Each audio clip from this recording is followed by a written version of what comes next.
Welcome to the Blue Dolphin News Network. I am Dylan. And I am Angelina. Please stand for the flag salute. Ready? Begin. I pledge allegiance to the flag of the United States of America and to the republic for which it stands, one nation, under God, indivisible, with liberty and justice for all. Now our school motto: be safe, live responsibly, understand, respect, and encourage each other. Go Blue Dolphins! You may be seated.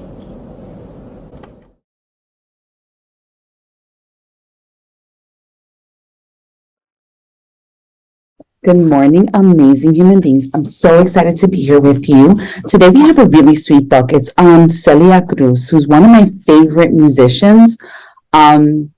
She is Cuban, I believe. We're going to find out more in the book. But she has such a great story and an empowering voice. She has such a beautiful voice and a way that really people from all over the world just learned to love her.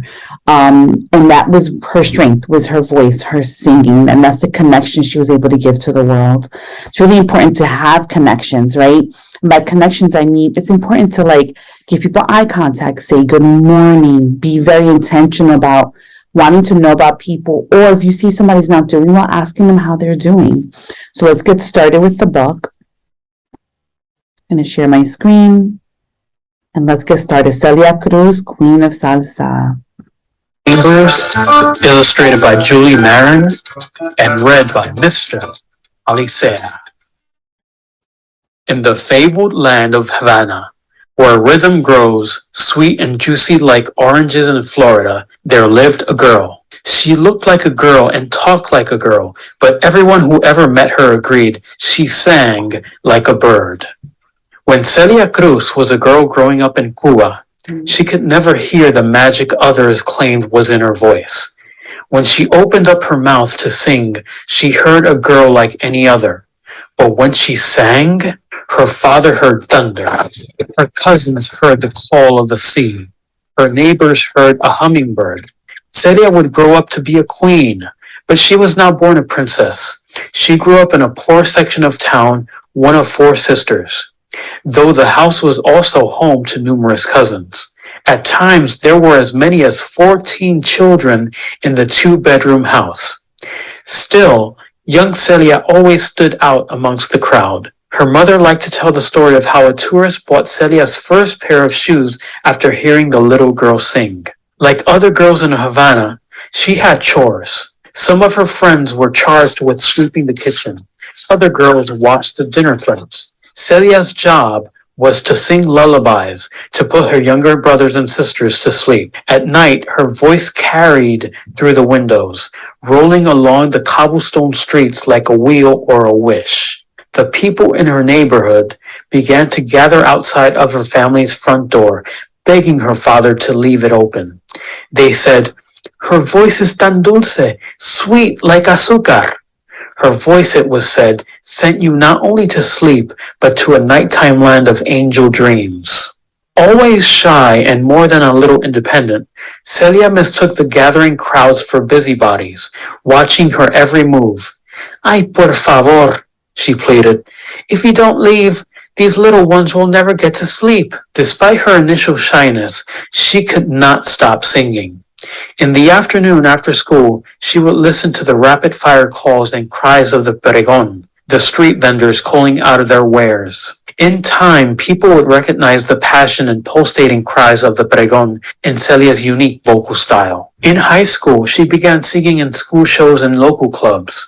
The music that she loved, el son and la guaracha, blended traditional Afro-Cuban rhythms with the flavor and folklore of the tropics. It was the kind of music that sizzled from the joy of being alive. Her father loved to watch his little songbird, watch her send 100 hearts soaring with her melodies. But he was also cautious. "Keep studying, mija," he told her as she hummed old Cuban love songs while absent-mindedly flipping the pages of her school books. "You are so smart. Forget about singing. Become a school teacher and make our family proud." Her teachers, however, saw things a different way. Take a chance, one professor told her. With your voice, you could earn in a day what it takes me a year to make. But it is not easy to take a dream planted in your heart and make it grow in the world. Celia was unknown and did not have the kind of connections that easily open doors. Still, she jumped at every opportunity. Talent contests at the National Theater and amateur nights on the radio. She never forgot her father's lessons on the importance of education, and after graduating high school, she enrolled in Cuba's National Music Conservatory, where she studied piano, voice, and musical theory. Then in 1950, she got her big shot. The most popular band of the day was a group called La Sonora Matancera, and they were auditioning for a new lead singer. When they heard Celia sing, the way she made each and every note swing, they decided to give the little songbird a job. At first, La Sonora's public was outraged. Who was this no-name singer fronting their favorite band? The phones at the Havana radio stations rang off the hook with complaints. At home, Celia began to wonder if she shouldn't take her father's advice and teach school. Was she really the ruin of Cuba's most beloved band? She stood by the window, looking out at the stars she feared she would never join, and Celia asked herself, why do I sing? Is it for fame and fortune and for the fans that do not exist? No, she told herself. I sing for my parents, the ancestors, and the saints.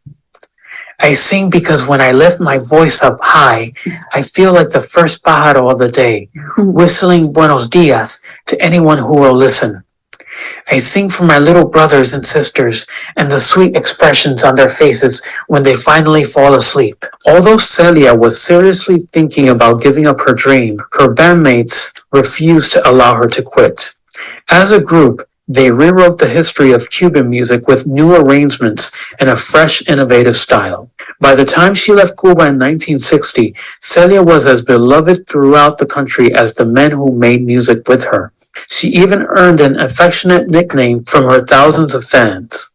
They called the group Café con Leche, coffee with milk, because Celia's skin was very dark and her bandmates were very fair. In the United States, she became a citizen and her talent was rewarded with a permanent contract at the Hollywood Palladium.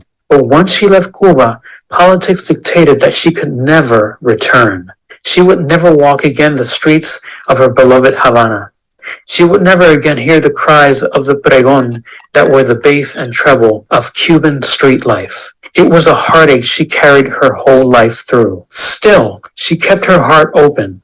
Lost loves made room for new loves, and it was there in Hollywood, that factory town of movies and dreams, that the young princess of salsa music fell in love with a knight in shining armor. His name was really Knight. Pedro Knight. He was the lead trumpet player of the Palladium Orchestra, and while he dazzled her with his high notes, he won her love with his understanding. She told him that her heart would always be split in three pieces, and only one part would belong to him. One part of her heart belonged to the music, and the third piece would always live in Cuba. Celia knew that she had met more than her husband. She had met an angel who would be her companion and protector in this land so far from home.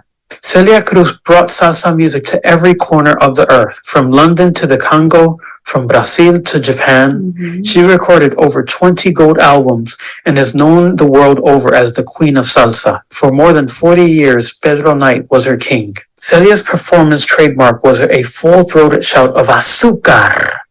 It's the Spanish word for sugar, and the only word many say that so perfectly described her voice. In the fabled land of Havana, where rhythm grows sweet and juicy like oranges in Florida, there lived a girl. She looked like a girl and talked like a girl, but everyone who ever met her agreed she sang like a bird. The bird girl grew into a princess, and the princess became a much beloved queen. Her kingdom was music, and those who loved her called her not by name, but by the joy she inspired. At concerts, they called out "Azúcar," and Celia Cruz never failed them. She sung sugar, sweet sugar, wherever she went.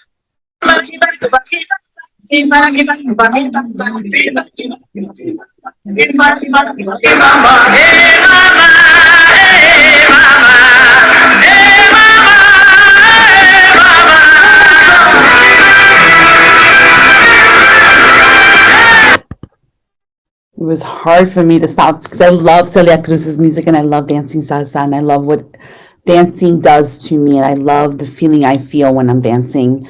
Um, but I love the story about her following her dreams, right? Really being passionate. If there's a dream that you have, whether that's maybe like her, maybe it's singing or maybe it's music, maybe it's art. Maybe you're an amazing writer or you thought of an awesome business idea. Maybe you want to follow that dream. Make sure that that's something that you pursue, right? And know that there's going to be failure. Know that in life, you're going to make mistakes and there's going to be times where there's failure, right? But your strength lies in building yourself up from that mistake or building yourself up from that failure, right? And knowing that you got to keep pushing through and not let anything stop you from your dreams. Have an amazing, super amazing day.